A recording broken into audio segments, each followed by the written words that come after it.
হাজারো শহীদের রক্তের বিনিময়ে যে বাংলাদেশ, সেই বাংলাদেশে আমরা আর কোনো চাঁদাবাজি দেখতে চাই না, আমরা আর কোনো সন্ত্রাস দেখতে চাই না, আমরা আর কোনো বৈষম্য দেখতে চাই না। আমরা অন্তর্বর্তীকালীন সরকারকে অনুরোধ করব, অবিলম্বে আপনার সরকার এবং রাষ্ট্রযন্ত্রের সাথে ওই অপশক্তির দালাল যারা রয়েছে তাদের বিরুদ্ধে পদক্ষেপ গ্রহণ করুন। এখনো গুরুত্বপূর্ণ জায়গাগুলো তারা দখল করে আছে।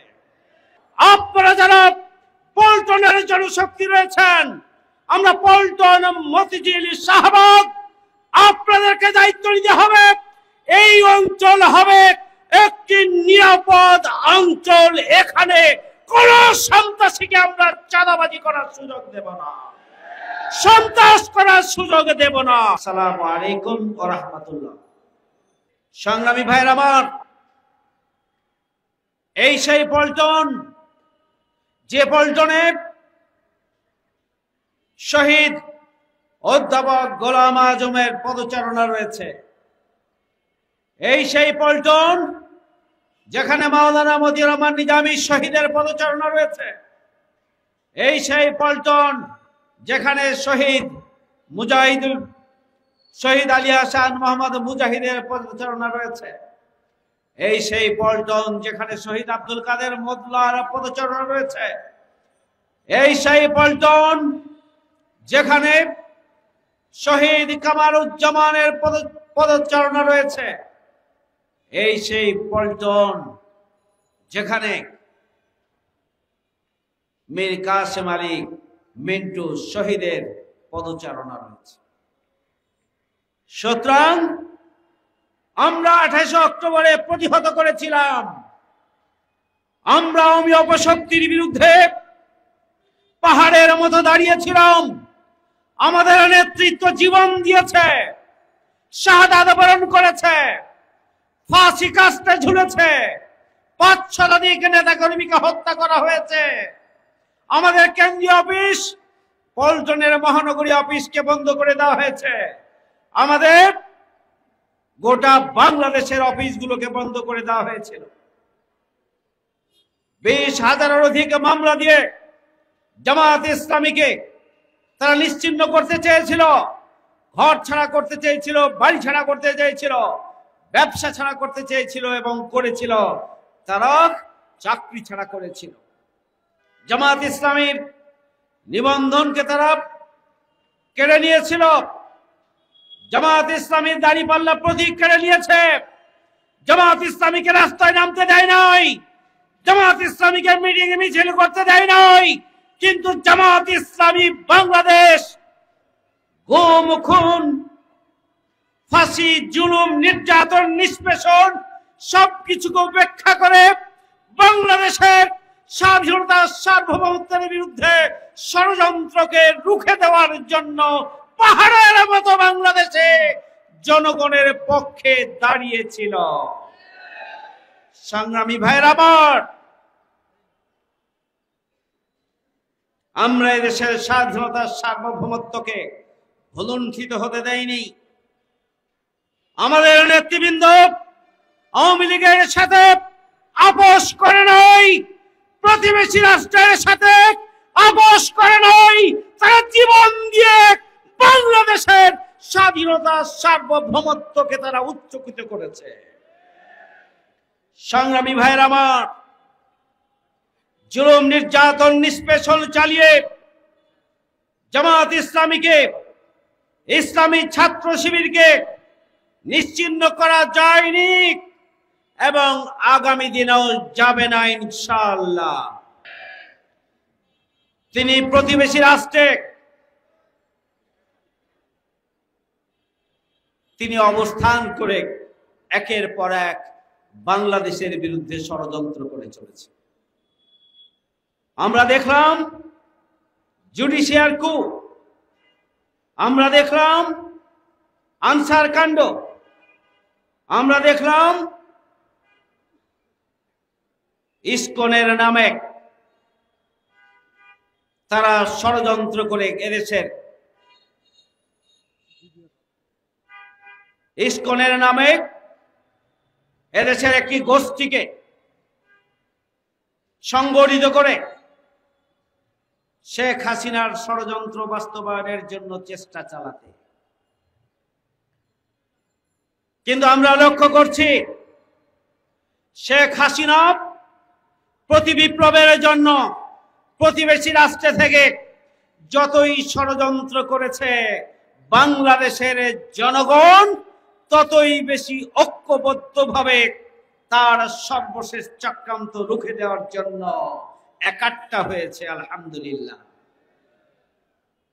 সুতরাং ওই পতিত স্বৈরাচার, গণহত্যাকারী, ফ্যাসিস্ট শেখ হাসিনা এবং তার দোসরদের সর্বশেষ ব্যক্তি পর্যন্ত নিশ্চিহ্ন না হওয়া পর্যন্ত বাংলাদেশের জনগণ ঐক্যবদ্ধ থেকেই বাংলাদেশকে মুক্ত করবে। প্রিয় ভাইরা আমার, ইসকনের নেতৃত্বে আওয়ামী লীগের চক্রান্ত বাস্তবায়নের জন্য এদেশের সংখ্যালঘু অমুসলিম ভাইদেরকে কাজে লাগানোর জন্য চেষ্টা করেছে। এদেশের শান্তিপ্রিয় ভিন্ন ধর্মাবলম্বী অমুসলিম ভাইরা আবহমান কাল থেকে বাংলাদেশের হিন্দু, মুসলমান, বৌদ্ধ, খ্রিস্টান একটি সম্প্রীতির বাংলাদেশ গড়ে তুলেছে। ওই প্রতিবেশী রাষ্ট্রে বিভিন্ন সময়ে মুসলিমদের উপরে হামলা হয়েছে, দাঙ্গা বেঁধেছে, নির্যাতন করেছে, নিপীড়ন করেছে, মসজিদ ভাঙচুর করেছে, মুসলিমদের উপরে জুলুম, নির্যাতন, নিষ্পেষণ, দাঙ্গা বাঁধিয়ে নির্মমভাবে হত্যাকাণ্ড পরিচালনা করার পরেও বাংলাদেশ সম্প্রীতির দেশ, একসাথে পারস্পরিক সহযোগিতা এবং সহমর্মিতার ভিত্তিতে বসবাস করার মতো একটি এনভায়রনমেন্ট বাংলাদেশে আছে। বাংলাদেশে কখনোই অমুসলিমদের উপরে নির্যাতন বাংলাদেশের জনগণ করে নাই।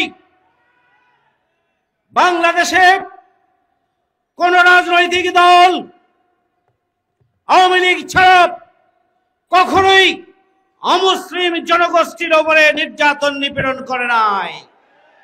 আওয়ামী লীগ ভোটের রাজনীতি করার জন্য সবসময় বাংলাদেশের সংখ্যালঘু গোষ্ঠী, ভিন্ন ধর্মাবলম্বী গোষ্ঠীকে ব্যবহার করে তাদেরকে দাবার গুটি চালিয়ে মাঠে ময়দানে তাদেরকে একদিকে কাজে লাগিয়েছে, অন্যদিকে এমন একটা পরিস্থিতি তৈরি করেছে যাতে করে ওই বন্ধুরা মনে করেন আওয়ামী লীগই তাদের আশ্রয়স্থল। অথচ বাংলাদেশে অমুসলিমদের বাড়িঘর দখল করেছে কারা? আওয়ামী লীগ। উপাসনালয় দখল করেছে কারা? আওয়ামী লীগ। জমি দখল করেছে কারা? আওয়ামী লীগ। সবচেয়ে ক্ষতিগ্রস্ত আমাদের অমুসলিম বন্ধুরা হয়েছেন আওয়ামী লীগের হাতে। আর সেই আওয়ামী লীগ আবার তাদেরকে বাংলাদেশের শান্তিপ্রিয় জনগণকে উস্কে দিয়ে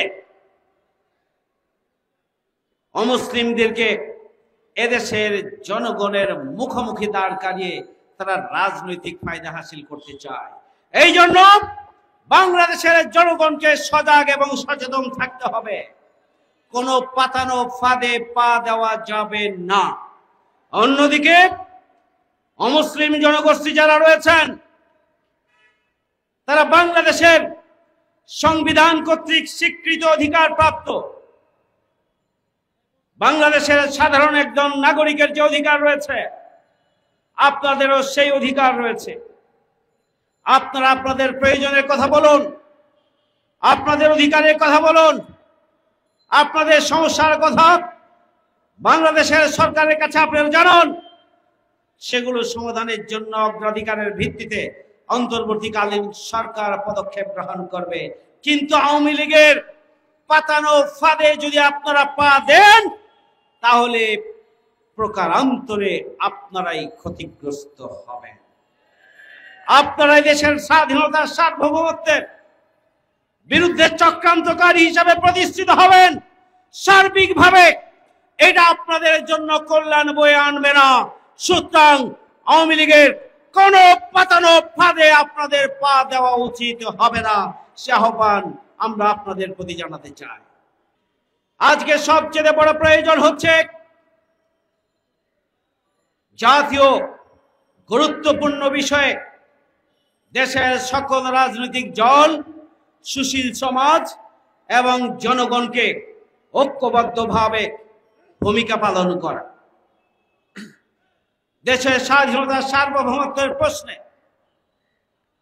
দেশের অখণ্ডতার প্রশ্নে কোন চক্রান্তকেই এদেশের জনগণ মেনে নেবে না এবং প্রতিবেশী রাষ্ট্রের কোন চক্রান্তই সফল হবে না যতক্ষণ আমরা দল, মত, জাতি, ধর্ম, বর্ণ নির্বিশেষে ঐক্যবদ্ধভাবে ভূমিকা পালন করতে পারব। সংগ্রামী ভাইয়ের আমার, এই জন্য আজকে আমাদেরকে সকল পরিস্থিতিতে সজাগ এবং সচেতন থেকে ভূমিকা পালন করতে হবে। আমরা দেশ গড়ার রাজনীতি করতে চাই, আমরা দেশের উন্নয়ন এবং অগ্রগতি চাই, আমরা দুর্নীতিমুক্ত বাংলাদেশ চাই, আমরা সন্ত্রাস মুক্ত বাংলাদেশ চাই, আমরা বৈষম্য মুক্ত বাংলাদেশ চাই, আমরা জাস্টিসের বাংলাদেশ চাই। আর এই চাওয়া পাওয়া এবং স্বপ্নের সাথে মিল রয়েছে 5ই আগস্টের বিপ্লবের নেতৃত্ব যে ছাত্র সমাজ দিয়েছে, যে জনগণ দিয়েছে, তাদের চাওয়া পাওয়ার সাথে আমাদের চাওয়া পাওয়ার মিল রয়েছে। সুতরাং জামায়াত ইসলামীর কর্মীদেরকে জন আকাঙ্ক্ষা উপলব্ধি করে আগামী দিনে বসবাসযোগ্য, সুখী, সমৃদ্ধশালী, গণতান্ত্রিক বাংলাদেশ প্রতিষ্ঠার জন্য ভূমিকা পালন করতে হবে। জামায়াত ইসলামীর যে আদর্শ,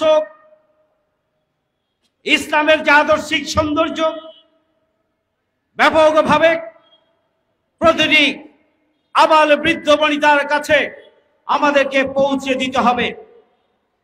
প্রতিটি ঘরে ঘরে ইসলামের আদর্শিক সৌন্দর্যকে পৌঁছে দিতে হবে। আমাদেরকে জামায়াত ইসলামীর বিরুদ্ধে যে অপপ্রচার রয়েছে, সেই অপপ্রচার অপনোদনের জন্য দুইভাবে ভূমিকা পালন করতে হবে। এক, অপপ্রচারের জন্য আমাদেরকে যৌক্তিক জবাব দেওয়ার উপযোগী করে নিজেদেরকে গড়ে তুলতে হবে।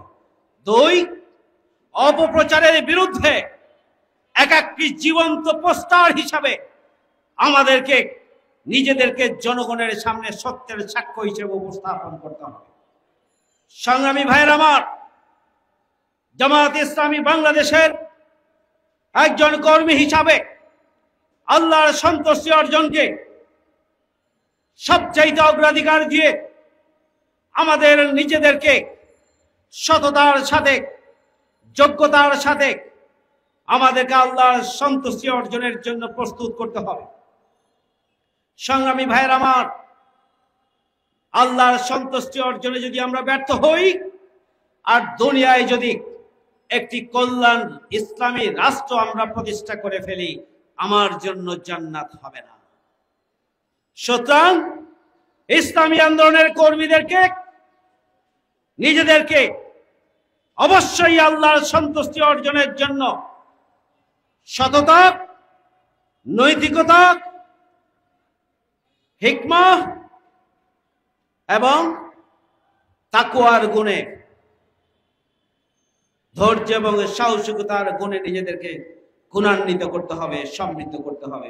ভাইয়েরা, আগামী দিনে একটি জন আকাঙ্ক্ষার বাস্তবায়নে সুখী, সমৃদ্ধশালী, গণতান্ত্রিক বাংলাদেশ প্রতিষ্ঠার জন্য সৎ এবং যোগ্য লোকের সমন্বয়ের যে সংকট রয়েছে, সেই সংকট পূরণে জামায়াত ইসলামীর কর্মীদেরকে এগিয়ে আসতে হবে। নিজ নিজ অবস্থানে ব্যবসায়, বাণিজ্যে, পেশাদারিত্বে, সাহসিকতায়, ধৈর্যে এবং নিজের প্রফেশনালিজমকে ডেভেলপ করার মধ্য দিয়ে আমরা নিজ নিজ অবস্থানে এমন ভাবে নিজেদেরকে যোগ্য করে গড়ে তুলব, আগামী দিনের বাংলাদেশ বিনির্মাণে আমরা যেন নিজ নিজ অবস্থানে অনন্য দৃষ্টান্ত স্থাপন করার মতো করে নিজেদেরকে উপস্থাপন করতে পারি। আমাদের সামগ্রিক তৎপরতার মধ্য দিয়ে আমরা যদি নিজেদেরকে সক্রিয়ভাবে গড়ে তুলতে পারি, আমরা যদি মান উন্নয়ন করতে পারি, আমাদের তৎপরতাকে বৃদ্ধি করতে পারি, একদিকে ব্যক্তিগতভাবে আল্লাহর সন্তুষ্টির জন্য আমরা সামনের দিকে এগিয়ে যাব, অন্যদিকে পল্টন এলাকাকে ইসলামী আন্দোলনের একটি দুর্ভেদ্য ঘাঁটি হিসাবে গড়ে তোলার জন্য প্রতিটি ফ্লোরে ফ্লোরে জামাত ইসলামের শক্তিশালী ঘাঁটি আমরা হিসাবে তৈরি করার জন্য এগিয়ে যেতে পারবো ইনশাআল্লাহ। প্রিয় ভাইরা আমার, হাজারো শহীদের রক্তের বিনিময়ে যে বাংলাদেশ, সেই বাংলাদেশে আমরা আর কোনো চাঁদাবাজি দেখতে চাই না, আমরা আর কোনো সন্ত্রাস দেখতে চাই না, আমরা আর কোনো বৈষম্য দেখতে চাই না। আমরা অন্তর্বর্তীকালীন সরকারকে অনুরোধ করব, অবিলম্বে আপনার সরকার এবং রাষ্ট্রযন্ত্রের সাথে ওই অপশক্তির দালাল যারা রয়েছে তাদের বিরুদ্ধে পদক্ষেপ গ্রহণ করুন। এখনো গুরুত্বপূর্ণ জায়গাগুলো তারা দখল করে আছে। আমরা বলছিলাম আমরা দুর্নীতি চাই না, চাঁদাবাজি চাই না, সন্ত্রাস চাই না, আমরা দেখতে চাই না। আপনারা যারা পল্টনের জনশক্তি রয়েছেন, আমরা পল্টন, মতিঝিল, শাহবাগ, আপনাদেরকে দায়িত্ব নিতে হবে। এই অঞ্চল হবে একটি নিরাপদ অঞ্চল, এখানে কোন সন্ত্রাসীকে আমরা চাঁদাবাজি করার সুযোগ দেব না, সন্ত্রাস করার সুযোগ দেব না। এই এলাকায় মানুষ আসলেই তারা স্বাভাবিকভাবে তাদের সামগ্রিক কার্যক্রম পরিচালনা করতে পারে ইনশাআল্লাহ। সেই ধরনের একটি পরিস্থিতি তৈরির জন্য নিরাপদ অঞ্চল হিসাবে মতিঝিল, পল্টন এবং শাহবাগ অঞ্চলকে গড়ে তোলার জন্য আমরা যদি হাতে হাত রেখে, কাঁধে কাঁধ রেখে কঠোর পরিশ্রম চালিয়ে আমরা সকাল থেকে রাত পর্যন্ত দিন রাত আমরা যদি সামগ্রিকভাবে প্রচেষ্টা চালাই এবং আল্লাহর সাহায্য নিয়ে আমরা এগিয়ে যেতে পারি, তাহলে আগামী দিনে পল্টন, মতিঝিল, শাহবাগ ইসলামী আন্দোলনের এমন একটি ঘাঁটিতে পরিণত হবে, এখানে প্রতিটি মানুষ নিরাপদ থাকবে, এখানে প্রতিটি মানুষ শান্তিতে বসবাস করবে, কেউ কারো প্রতি রক্ত চক্ষু দেখানোর সুযোগ পাবে না। আমরা এই ধরনের একটি পরিস্থিতি তৈরি করেই আগামী দিনের বাংলাদেশ বিনির্মাণে অবদান রাখতে চাই। মহান রব্বুল আলামিন আমাদেরকে ঠিক সেইভাবে ভূমিকা পালনের তৌফিক দান করুন। আমা তৌফিক ইল্লা বিল্লাহ। আসসালামু আলাইকুম ওয়া রাহমাতুল্লাহি ওয়া বারাকাতুহু।